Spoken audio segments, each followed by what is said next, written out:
আজকে সকালে বানিয়েছিলাম মাম্মামের জন্য প্যানকেক। তো প্যানকেক মাম্মাম খেতে খুব পছন্দ করে। রেসিপিটি দেখিয়ে দিই। প্রথমেই আমি দুটো কলা নিয়ে নিলাম।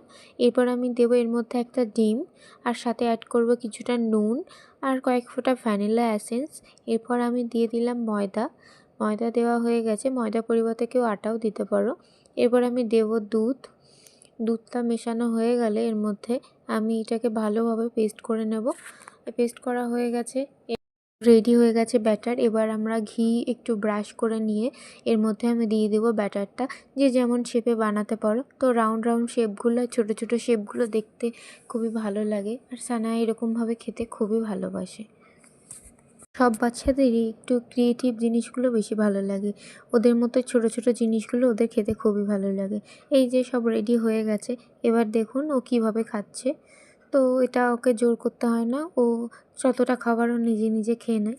আর ওর রিয়াকশান দেখে বোঝাই যাচ্ছে যে ও কতটা হ্যাপি এরকম মজাদার ব্রেকফাস্ট পেয়ে।